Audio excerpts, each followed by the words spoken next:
Chris Rovo, welcome to my podcast. Thank you for being the very first guest inside my workshop, as well as on video camera. I know. I know, it's terrifying a It little. it is. I normally have trouble speaking on camera. I get nervous.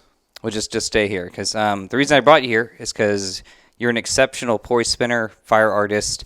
You build and make things. I know I'm flattering you quite a bit. You even make the sunwheel, which we have one here in the middle that you brought.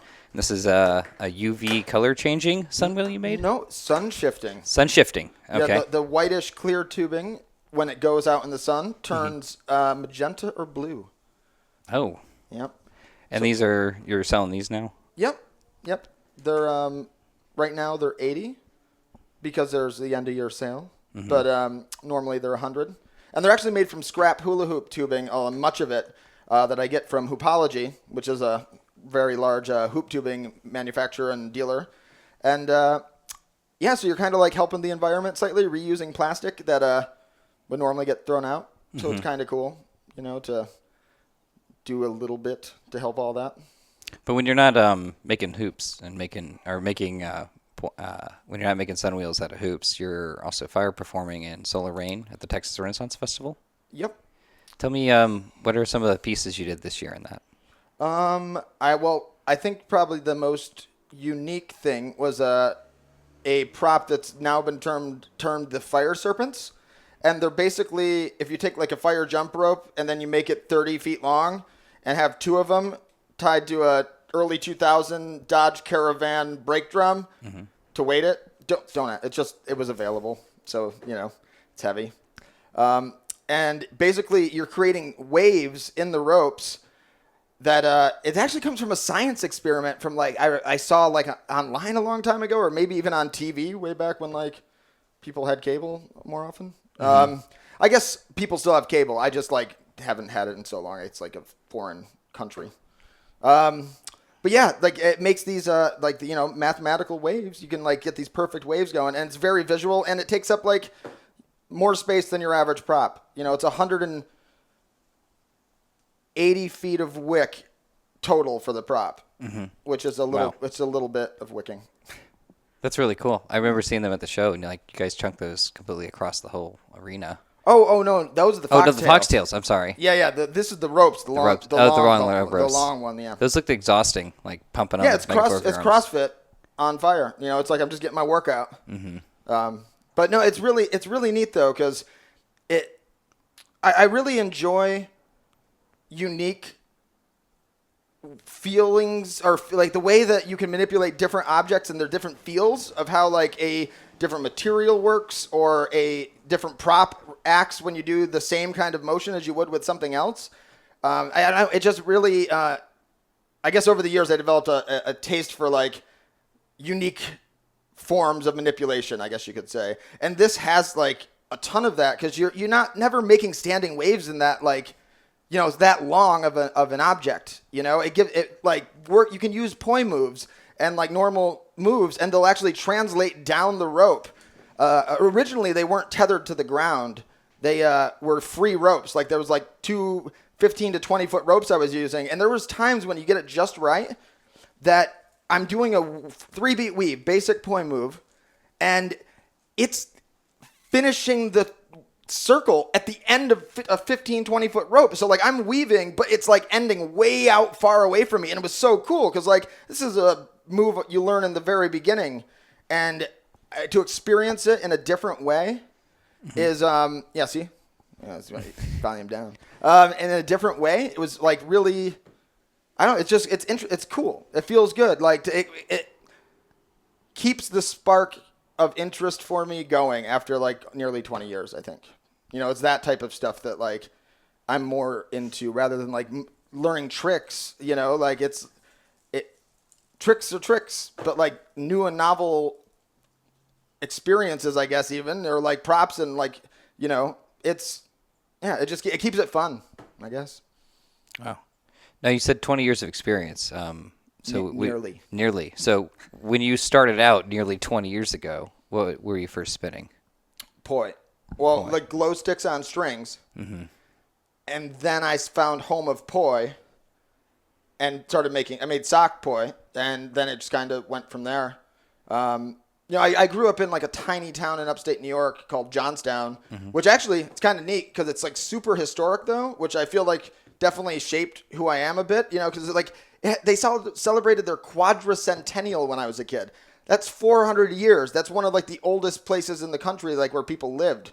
You're getting on, and it's not really a good place though anymore. Like, it had like, it got hit by the 80s when they shipped all the stuff, like manufacturing jobs overseas. It got like wrecked. And so like, it's still kind of in that recovery phase. And so was there a flow scene back then? Oh no. Like, as you know,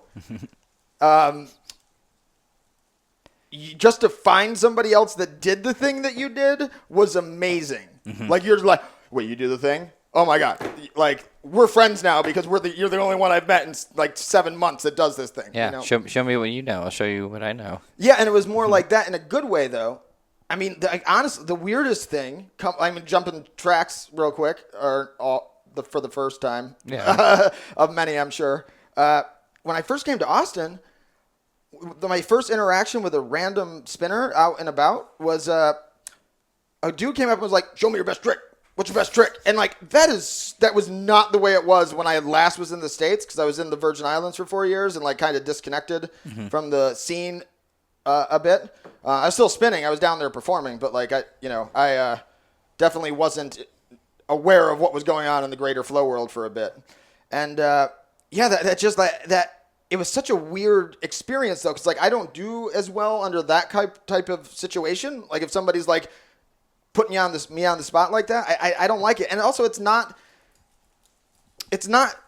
coming from a positive place, like that interaction, or they're trying to like, it's not about who's better, like, I don't know. It was weird, like I just it's a very weird energy compared to like before when it was like you said, like, it's like, what do you know? Oh, I know this thing. Oh, let me see that. And it still happens like that. But the other type of interaction, or like more negative or standoffishness is much more common, I feel like, these days. Like, it's just things get bigger and they change and you get more different types of people. So it's going to happen. But yeah, that was just like blew my mind, like to show up here and just have this whole different culture going on. But I mean, you still started, I think you're kind of credited for starting the Flow Jam at the Capitol. Yeah. I mean, that was actually, I wanted to spin with people and I was bored, and I posted on one of the fire groups back then, or maybe Electro Circus, something on Facebook in Austin here, and was like, hey, I'm going to be at the Palmer Event Center spinning. Anybody want to come? And like 6 people showed up. And after that, it was like, it was such a good time. It was like, why don't we just do this every Tuesday?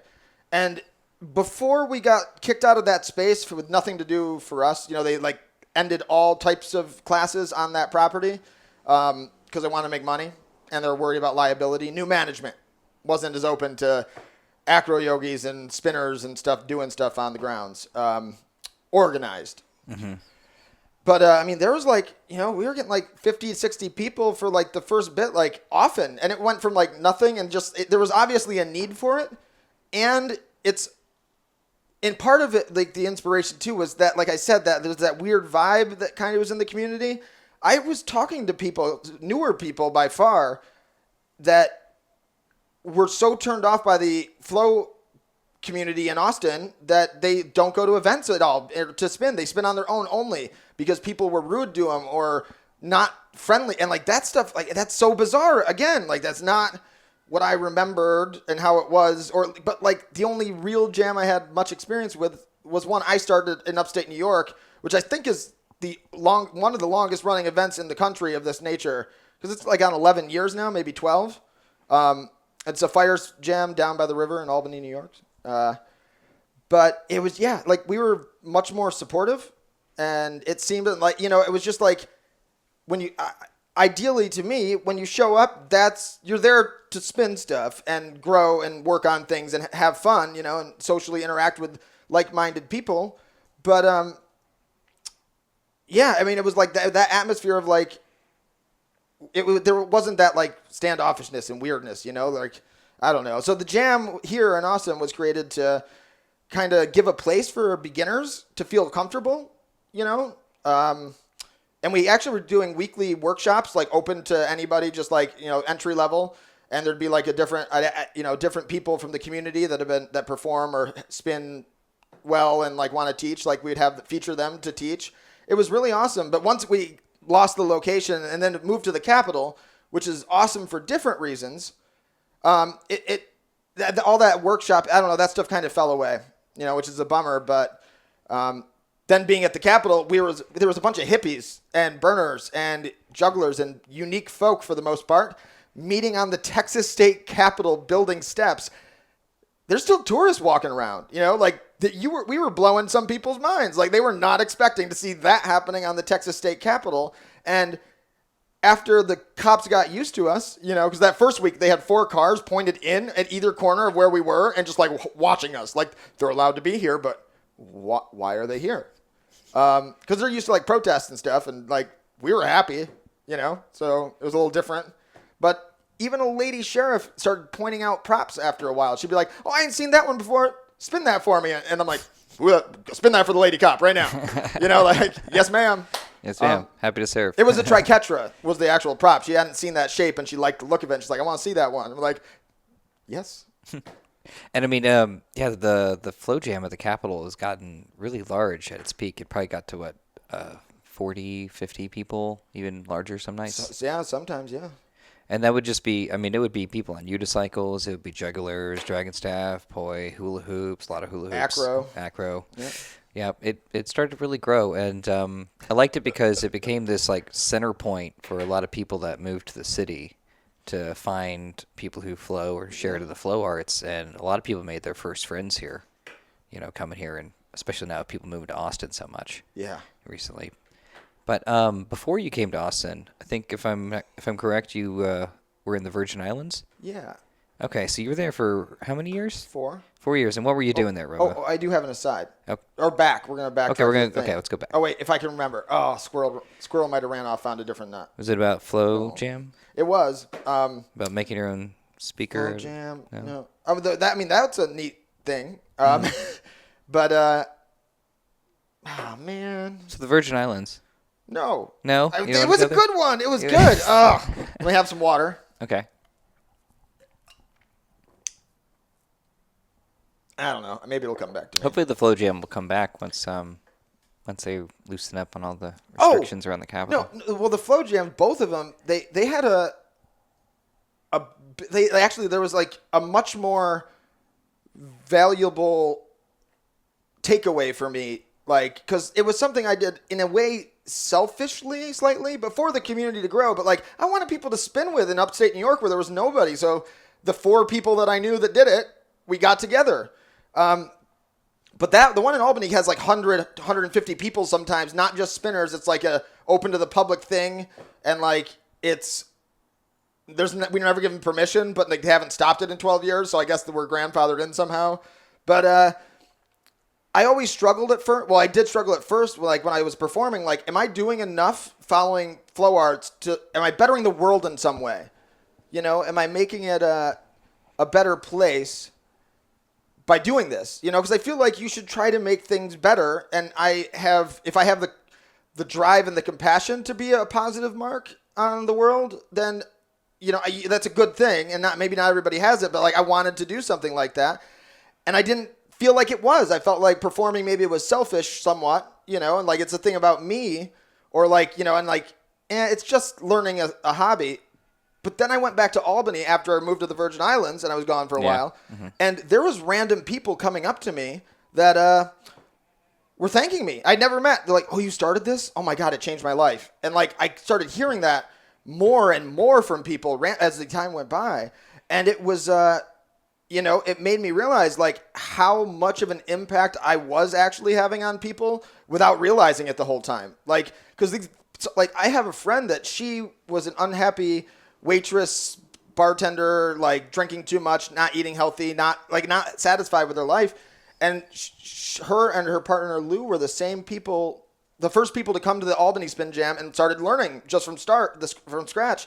And she's like got her yoga certification eventually, makes clothes and sells it on Etsy. Like, things changed drastically, and it's because of this thing I started that like she saw me performing at a festival, came to the thing, and like became a much like happier, more fulfilled person, and like it might be only. I mean, it's hundreds of people having an impact like that on their lives. That's still a good impact on the world, you know, and like it's something to feel proud about, which is important for me to like feel like I'm, you know, like proud in what I'm doing, and there's a benefit to it all, you know? So that the jams have been really important and like really helpful in like ways I wouldn't even imagine, you know, like as far as like my mental health and like self-image and stuff goes. I mean, yeah, that's incredible. And I know of many people that the flow arts have helped them get through some of the hardest times or even like find community where they felt like they never had any. I mean, there's probably people that feel that way about you, right? Yeah. Yeah. For sure. And it's awesome. I mean, maybe. I hope so. I doubt it. I doubt it, actually. Oops, I misspoke. I don't know. I mean, I hope I could inspire people. Yeah. That's why we're doing the show and this podcast. So, but so I do want to hear about when you were in the Virgin Islands because okay, you were working full time. Tribe.net. Do you know that site? I don't. Okay, back in the day, it was the burner MySpace thing. It's where the counterculture was doing like connecting and like sharing notes on things. And there was a post that said, "Come be a pirate in the Virgin Islands and join the troop Pyros of the Caribbean," or something. And so the troop was called Pyros of the Caribbean. I was dating Corey White at the time, who was she was a pretty well-known fan spinner back in the day. And we were living in Albany, New York, not doing really anything. Like, it wasn't like we were trying to perform. We got some gigs and stuff, but we like had day jobs. Like, I worked at a Quiznos sub for a bit, and that was terrible. Not because of the job, even just because like the people in charge were just like they weren't. I became the manager by default one day because everybody quit above me when I went on a trip for 2 weeks. I came back and like, now I'm the manager. I don't have any, like, what? I mean, it was just, that's the level of. So Pyros. Yeah. So no, but we were up there not enjoying life much because it's also upstate New York, about to be winter. Yeah. It sucks. I mean, once I moved to that Virgin Islands, I quit winter. Like, I'm like, why would you do that to yourself? Go be up in the cold. I mean, if you snowboard or ski, I can understand that, I guess that you'd want to like not do stuff outside and like be miserable and like drink too much like a lot of people do. Like, not me, but definitely saw that. Like you want to get away. Yeah. Am I yelling? No, you're tapping the table. Just watch that. And the mic's going to pick all that up. Okay, so Virgin Islands. Oh, yeah, so I'm like, I don't want to be up here. Let's go randomly move to the Virgin Islands on a whim, following an ad on the internet that from people we've never heard of or seen or talked to ever or know at all. And so we did. And it was awesome because, like, we flew into the Virgin Islands, like, nervous. And, like, I hadn't even been out of the country before. Mm-hmm. Maybe I went to Canada. I did. I went to Canada. And the U.S. Virgin Islands isn't actually out of the country, but it's more out of the country than Canada is, and that's another country. Let me just, it's a different culture slightly, much more than going to Toronto was, or Montreal. That's right. So you joined the fire troop. So you joined the fire troop there. Yeah, Pyros of the Caribbean. It's a great name. So I did pirate-themed fire dancing. I'm now clicking the thing. I know. I'm touchy. You put things in front of me, like, yeah, that's smart. There we go. Pull that away from you. So you're performing how many nights a week there for like 4 years? No, it's a little more complicated. Okay. Because the first year, a season we were there, we actually left and went back to New York. And then Corey and I split up. And I was like, well, it's winter again almost. And I'm going to go back to the islands now because, like, why wouldn't I? Like, it was awesome. And so I went back down and I started getting stuff on my own and working with that troop some. But then eventually I just branched out and just was doing solo shows, and I had up to 5 nights a week, sometimes 6 shows if I had like a wedding or something randomly came in. And the thing is it wasn't for tons. Like, I mean, nowadays I would want a little probably more compensation, but it was so much work, that like it was definitely like worth it, and got me by in a place where like watermelons were $20, but rum was like $6 a liter. they got their priorities very in some order down there. But yeah, I don't know. I just like it. And then that was like maybe a year and a half or two. I also got to crew on a dive boat for about a year and a half as well. And that was like it's the first thing that I wanted to get good at after fire spinning. You know, like that was the only thing had 4, 5, 6, 7 years or something at that point that had my full focus and attention. Like that's all I did and wanted to do. And diving, it satisfied that feeling that, like, I don't know, that drive to like improve and learn a new skill, you know? And it is magical. Like, have you ever gone diving? I have. I had my scuba diver's license. Okay, cool. I've done even underwater night dives. And cool, awesome. Yeah, it's been, I mean, that was like 10 years ago. It's been a while. It's for somebody with ADHD, ADD, stuff like that type of thing, or like a unique mind that doesn't work like everyone else's, you could say. Diving is the ultimate medicine, I feel like, because you go underwater where now you're floating and you're in like a totally different reality. So you're like kind of off, you know, you're focused on that. So your brain's a little bit of the CPU is taken up, you could say. And then you can't talk. So now you're in your head. And to do it, you know, ideally, like you're using the most efficient movements and as little motion as possible with like the breathing, which is naturally calming to have to breathe in 1, 2, 3, out 1, 2, 3, 4, 5. You breathe like that over and over, surrounded by indescribable beauty, unable to talk to other people, and yeah, it's good. Like it like I was like a break for my brain, even though I was working, you know, like and like helping the woman that owned the company and stuff. Yeah, if anything, I miss it for that maybe more than ever anything, like that like stabilizing effect it had on my life almost, because I was like forced to take time to like slow down and like smell the roses or the corals or whatever. I know exactly what you mean. Anyone who's dived probably knows that. I mean, you're there's so many things that are going through your mind between checking your gauges, watching the rate of your breathing, paying attention, make sure the reef shark or something doesn't come up on you. You know, there's a lot of things going on, and it's that that intensity that you speak of, because you mentioned ADHD, that a lot of people with ADD crave is those really high stress stimulating environments, because ironically enough, it's actually really calming to people like you and me. They even say that firefighters have a really high percentage of having ADHD, and but it also has to be with when those high stress situations happen, they tend to be the first responders, the people who are able to think and move quickly and be calm, because the intensity of the moment is just like, oh, I got this. Now I can focus in on what I need to do. I see the task at hand. I also just had the thought on that kind of similar thing. Like maybe it's also the rate that you have to think is like that's now real time. Because in a pressing moment, like, because I feel like I'm just going like, you know, all the time. It's going faster than what other people. That's why people will like us will cut off people, because like. Especially like if I've already said the thing and then you're still going to try to keep saying the same thing. Like I can't handle that. It's like, we got to go. You know, it's like, we're done here. I understand it. Okay, go. And if something's a high stakes, stressful environment, like that's the rate at which basic thinking must happen. So it's comfortable. I feel like I can think in that situation, or like when a flaming mop's flying at you or like, you know.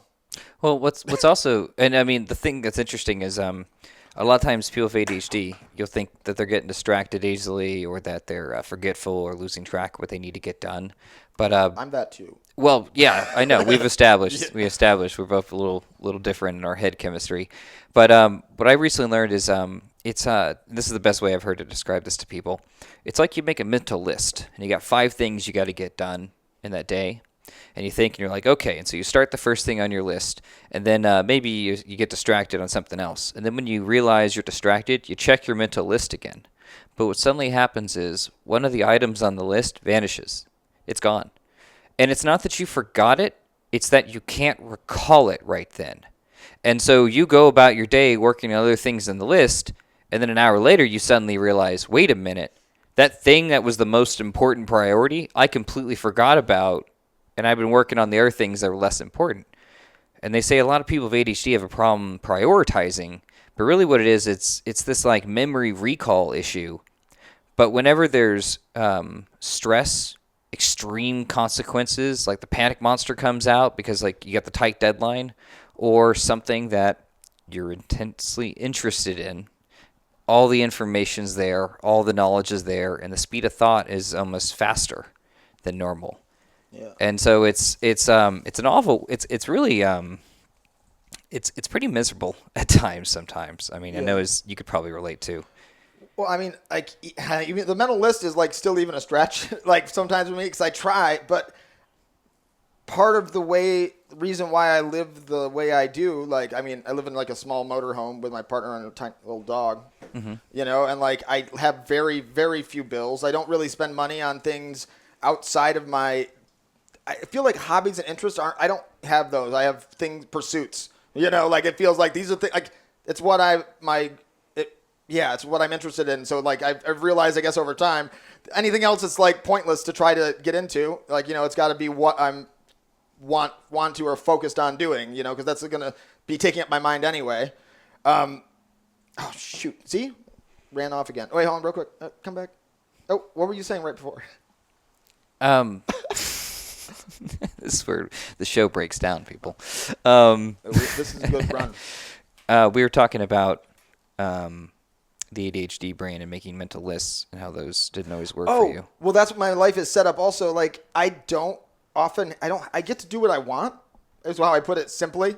But, like, for me, it's not like I can practice and then, like, for 4 hours or 3 hours and then go on and do the next thing. Like, I practice for 10 to 15 minutes, maybe half an hour if it's a good one, and you know, and then I go and I start making something, and I do 2 steps, and then I go and I start another process over here, and then I go make food, and while I'm making food, I'm doing something else, and like that feels comfortable, though. Like, I know it drives some people crazy, because like it's also like why I'm probably can be messy, but it's there's other reasons for that, but it's Let me pause you right there. Yeah, pause. Okay. And we're back because the camera's cut out on us, but that's perfectly normal. Yeah. But we were talking about ADHD. Yeah. What was I saying? Stuff. What was he saying? Shit. Oh yeah. Things. Oh, mental list doesn't happen. Go circular. Do the things. Life set up weird. Yeah. I don't know. Living in an RV. Yeah.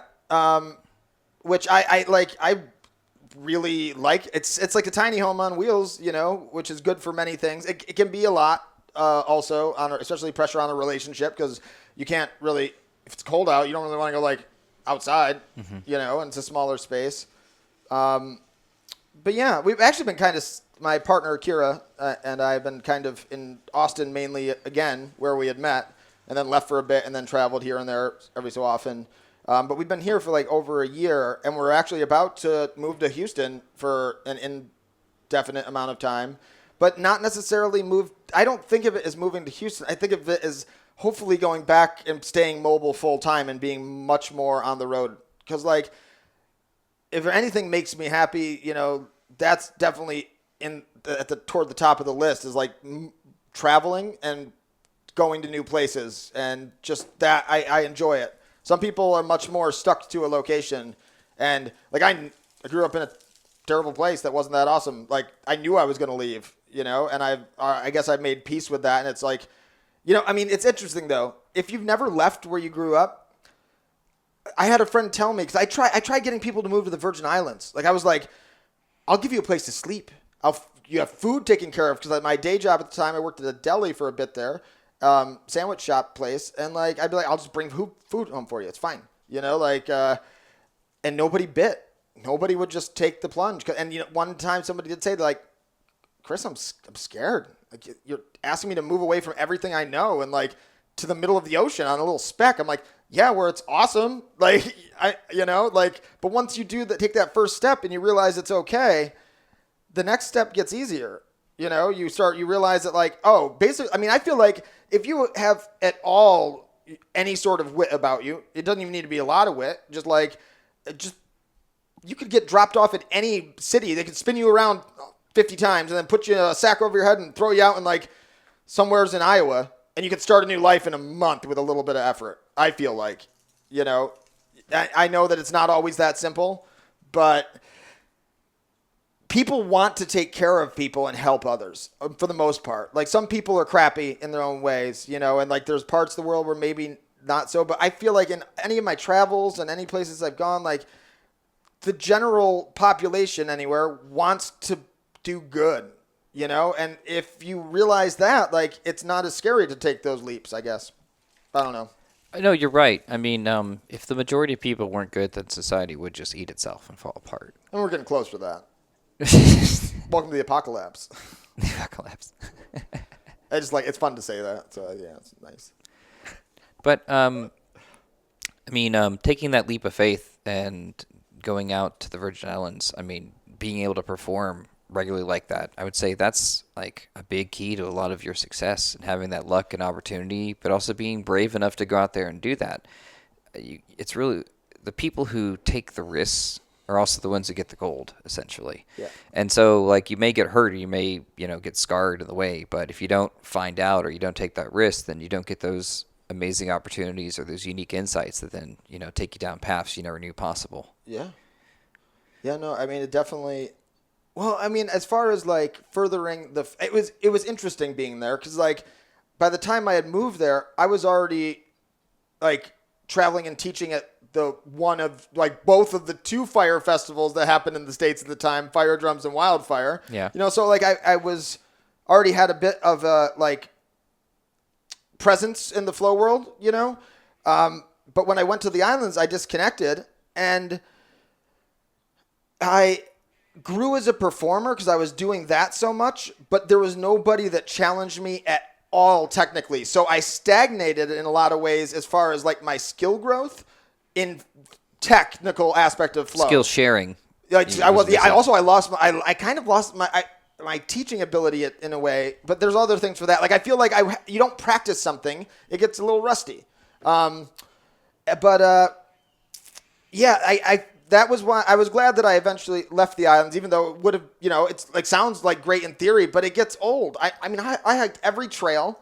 I went to every beach, I had done everything. And I drank a little there because that's like what people do when they're on vacation. And that place is always on vacation. So there's a lot of drinking, but I don't like it so much because I can feel the coordination loss. Like I've gotten sensitive enough to my, body that like, one beer now, like I can feel that loss of coordination. I'm usually trying to practice at least a little when I can. So like if I can't practice, it bugs the shit out of me basically. Yeah, I don't like it. I know what you mean. One beer and my Dragon Staff and Contact Staff starts slipping off me, and that little microsecond is whether you nail it or whether it hits you in the face sometimes. Yeah, and I feel like honestly, I do anything other than drink if you want to be intoxicated and spin fire. Like I don't care. Smoke crack and spin fire before alcohol. Don't smoke crack. Don't do that. But before alcohol, you'd probably be safer overall because you don't,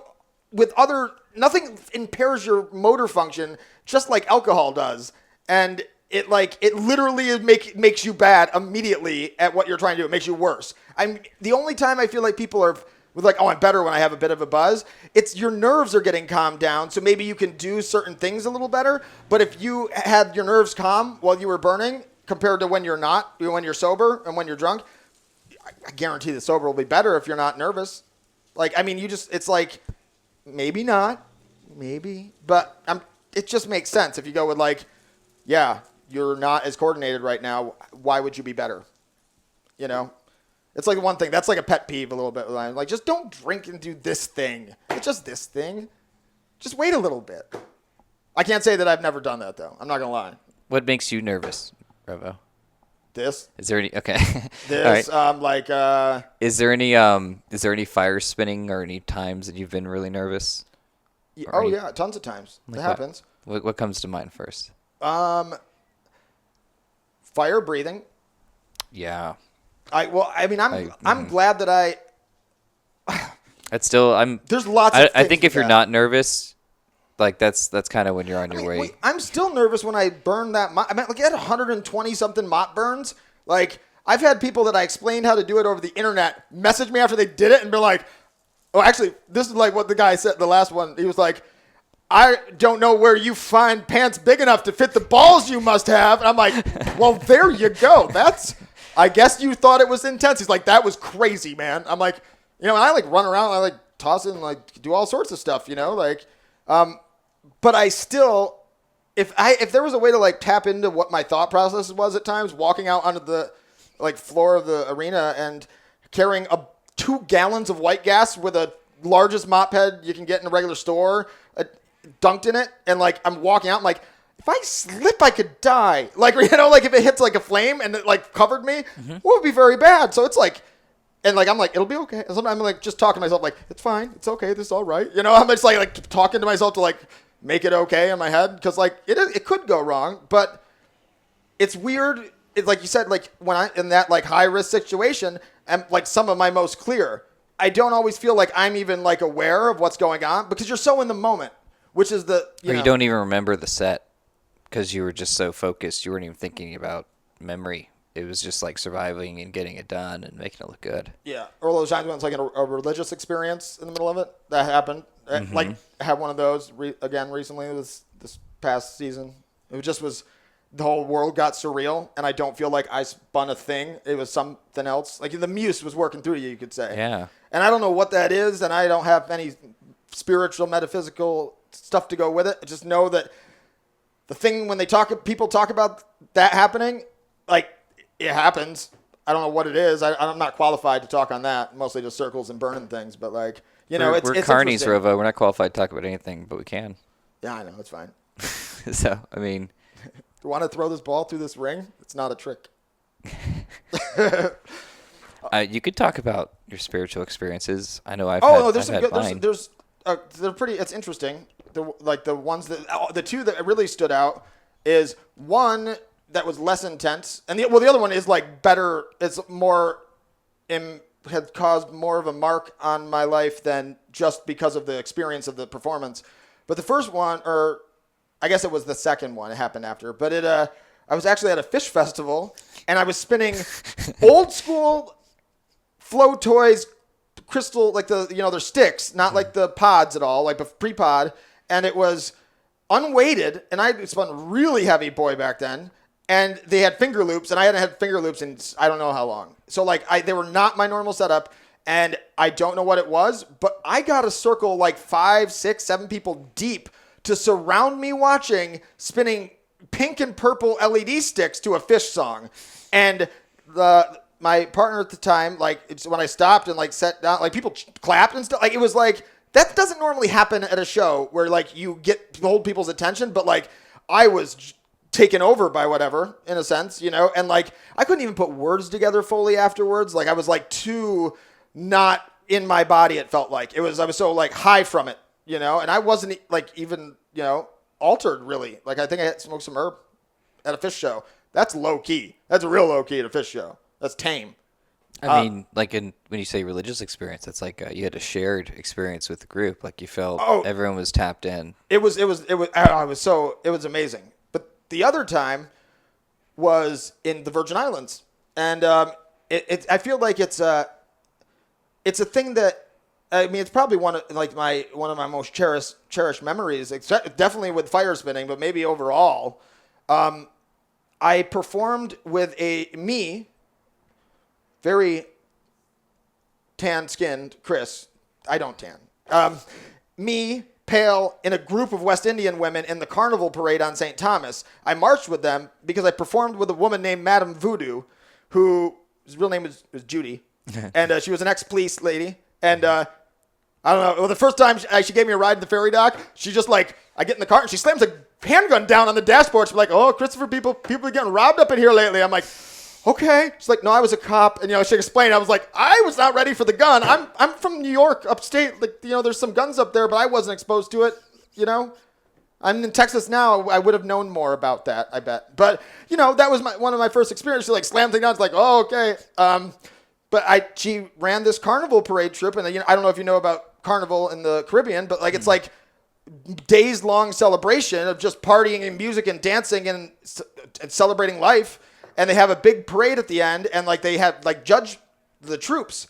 And So me, sea of West Indian feathered women, all like to the nines in like that carnival, costume. And they had a 18-wheeler like semi-truck thing with a big trailer that, the big kind that has like levels on it. Yeah.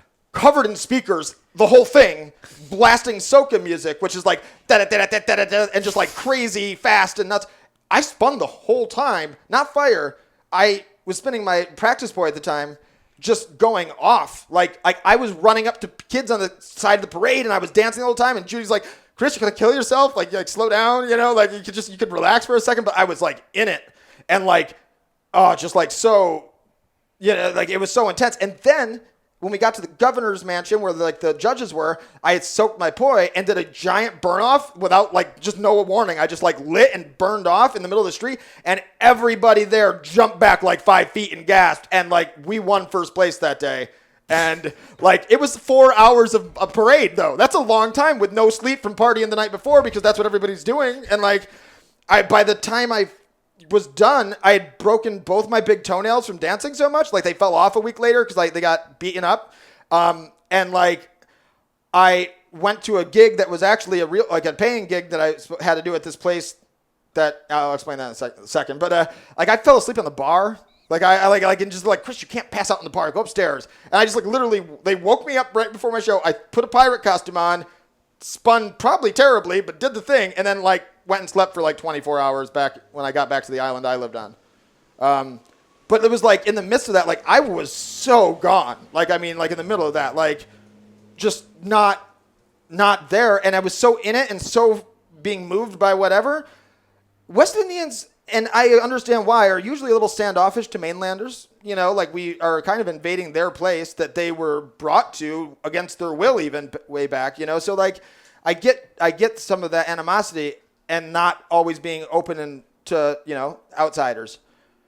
But after that parade, I had so many random West Indians coming up to me, and they were thanking me for honoring their culture.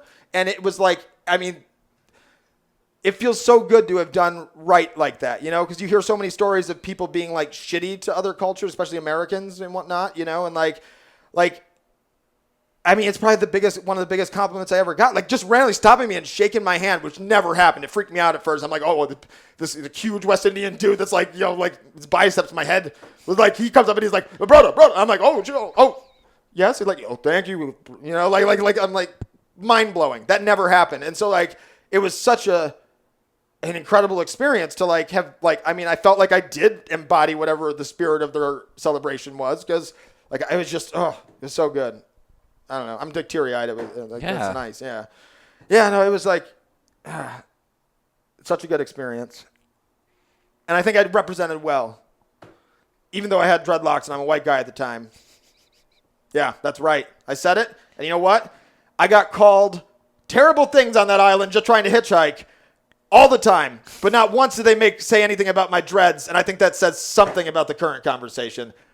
Maybe we should edit this out so we don't have a billion people get mad. Can we edit this? We need to edit this one because I don't want to start a storm of kinds because... It's okay. It's okay. Yeah, we need that gone. We'll just digress that. Yeah, we should. What, that you had dreads? No. Like all that whole thing there of that thing, because like people get mad about that nowadays because like... A cultural appropriation?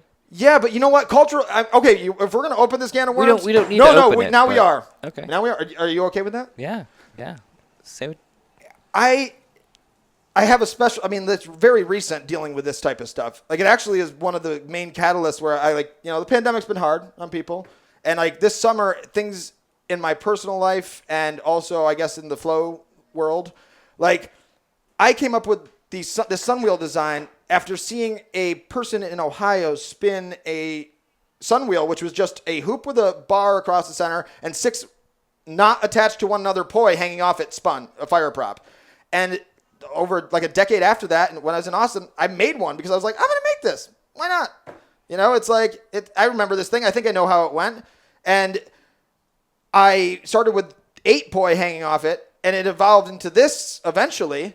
And I made tons of designs, I made fabric ones, which taught me to start making a net because I realized with the fabric, when you stopped it at one point, it stopped everywhere. It's all connected. So the more connection you have between the lines coming off, the more stable it'll be, the more you'll be able to do. And then after maybe 3 or 4 years of like building my own and like not really being a thing, still like just this weird thing I did. Though in Texas it was called the death wheel or the wheel of death. That's what they called it. But it turns out in the Sikh culture they have a weapon called the Vada Chakar, which is the great wheel. And it's basically like a very similar thing to this, except it's a little different, smaller handle. It has, not pedals usually all the way out, though I've now seen some like that. And weighted balls around the outside, because they would put daggers or steel maces on the end of the thing and then spin it and throw it at people in battle or use it defensively, and I guess it can block arrows. That was also the thing. And that was tested by a juggling club.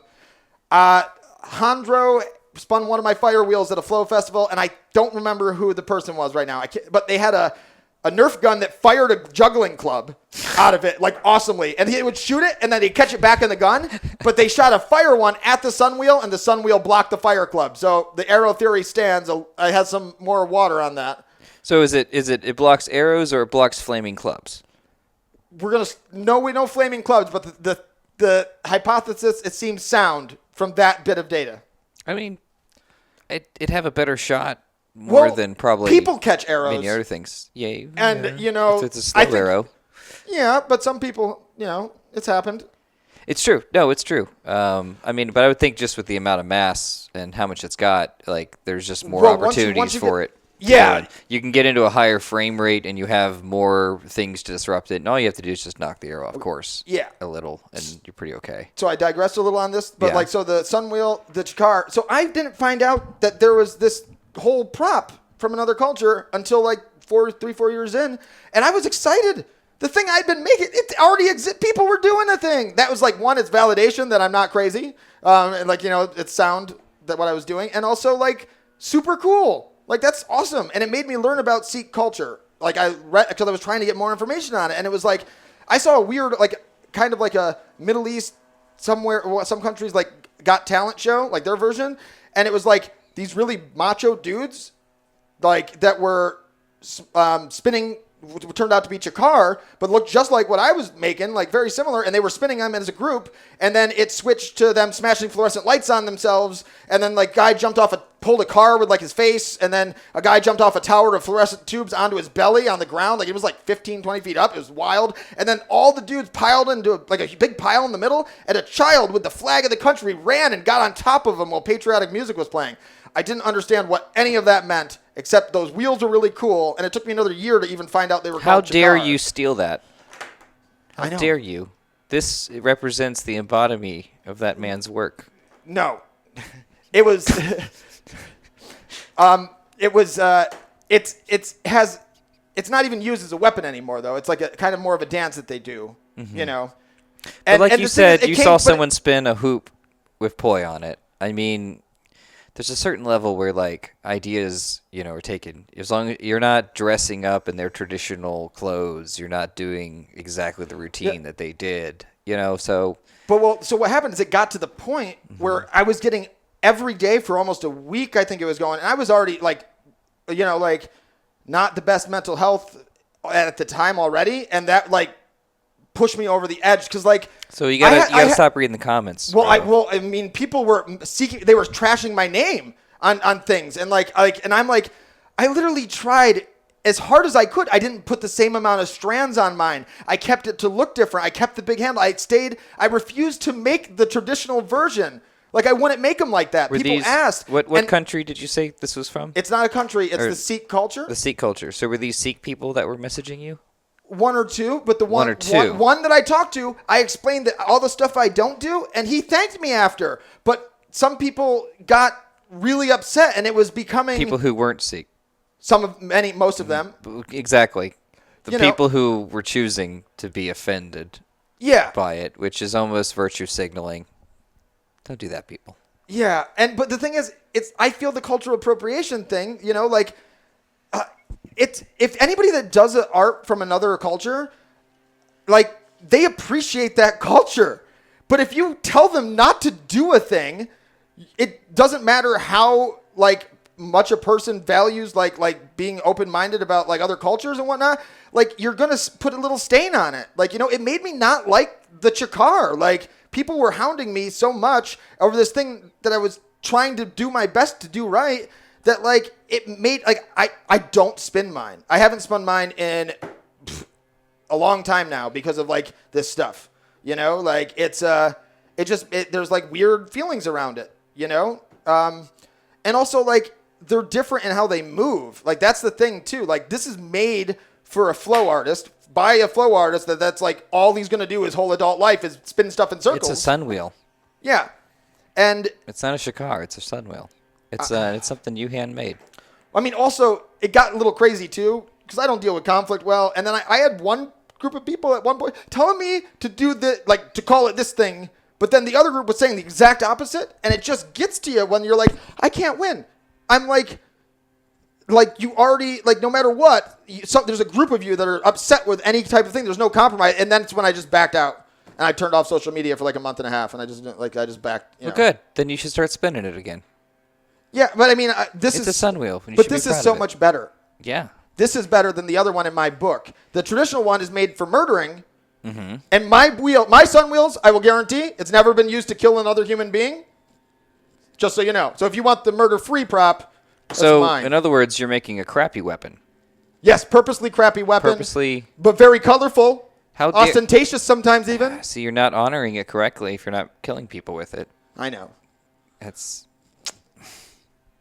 Yeah. Well, it's just the thing is that, like, I've seen belly dancers get gone after poi people. And it's like, I respect where all of the people, none of the people I know at all that do any of these types of things hate the culture or look down on it, that they like the thing that inspires them the most and like moves their soul often, like, it's their purpose. They don't like, they appreciate, if not like feel like they owe the culture almost, like, I mean, like poi, like, I mean, it's like my whole life is the way it is because I found this random art from from New Zealand, the Maori tribe. And I think it would be wrong to tell somebody that finds such joy in your thing, the thing, like, you should be proud that so many people, like, it's changing lives. Like, but some people, they're more of a like, no, it's mine, it's ours. And I don't think that's a way that we need to embrace anymore. Like people are people, and any bit of good and positive thing that you can find in this existence, it should be celebrated and supported as long as it's not hurting somebody else. And dancing a certain way or spinning an object around doesn't hurt those cultures, I feel. I guess you could say it could erase things or whatnot, or it could be whitewashed. I think I was being told I was whitewashing the chikar because I was calling mine a sunwheel, but other people, I was a white guy, so I couldn't call it a sunwheel. Of a chikar, I had to call it something else. So that was like, it really was disheartening for a good bit, because like, I just want to do the right. I've been trying to do the right thing, Can't win though. Sometimes I guess you can't please everybody. I guess you can't, and don't exhaust yourself trying to please everybody.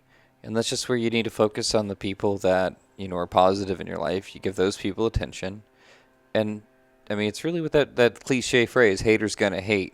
But that's really what it is. If they're not attacking you, they're attacking somebody else because it generally has absolutely nothing to do with you.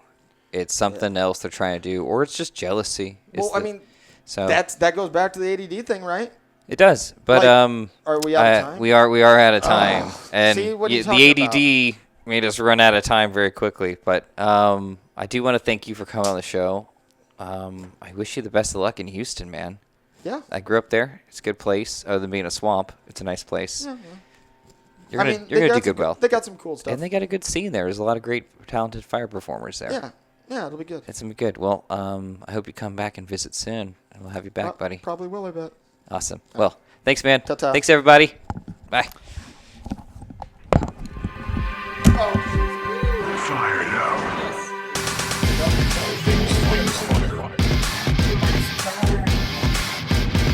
You got my attention.